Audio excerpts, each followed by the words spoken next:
पुराने समय की बात है। उत्तर भारत के एक छोटे से गांव में रामलाल नाम का किसान रहता था। उसका घर मिट्टी और फूस से बना था। चारों तरफ खेत खलिहान, तालाब और पेड़ पौधे। गांव की सुबह मुर्गे की बांग और गायों की रंभाहट से शुरू होती थी। रामलाल गरीब था, लेकिन मेहनती और ईमानदार भी। उसके माता पिता, पत्नी सीता और 2 छोटे बच्चे गोपाल और राधा रहते थे। लेकिन उसके पूरे परिवार का सहारा थी उसकी गाय गौरी। सुबह रामलाल गौरी के पास जाता, उसके सिर पर प्यार से हाथ फेरता और कहता, गौरी बेटा, तू ही तो है जो हमारे घर को रोशनी देती है। तेरे दूध से ही बच्चों का पेट भरता है। गौरी अपनी बड़ी बड़ी आंखों से रामलाल को देखती और धीरे से रंभाती, मानो कह रही हो, हाँ मालिक, मैं हमेशा तुम्हारा साथ दूंगी। बच्चे भी गौरी से खेलते, कभी उसकी पीठ पर चढ़ जाते, कभी उसकी पूंछ पकड़कर भागते। गौरी कभी गुस्सा नहीं करती, बस धीरे से हिलती डुलती और सबको प्यार देती। लोग गौरी को देखकर अक्सर कहते, रामलाल की किस्मत देखो, कैसी अद्भुत गाय है, दिन भर इतना दूध देती है। हाँ, काश ये गाय हमारी होती, हम तो पैसे कमा लेते। धीरे धीरे कुछ लालची लोगों की नजर गौरी पर पड़ गई। एक रात आधी रात को गांव के 2 चोर रामलाल के घर में घुसे। चांदनी रात थी, सब सो रहे थे। चोर धीरे धीरे गौरी की रस्सी खोलने लगे। जैसे ही वे उसे खींचकर बाहर ले जाने लगे, गौरी जोर से रंभाने लगी। रामलाल की नींद टूट गई। वह दौड़कर बाहर आया और चिल्लाया, कौन है?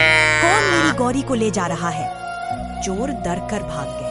रामलाल ने गौरी को गले लगाकर कहा, धन्यवाद गौरी, तूने मेरी अमानत बचा ली।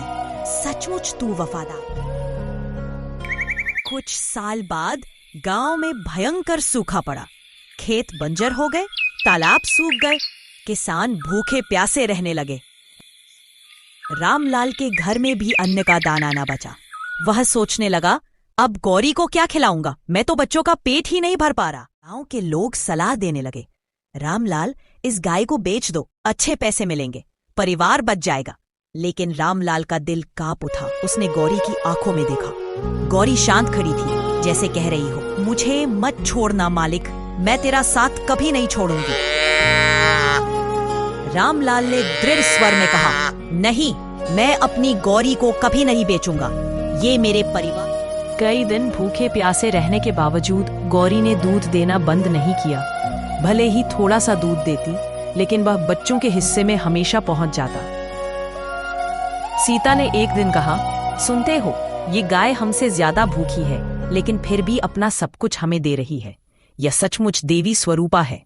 रामलाल की आंखें भर आईं।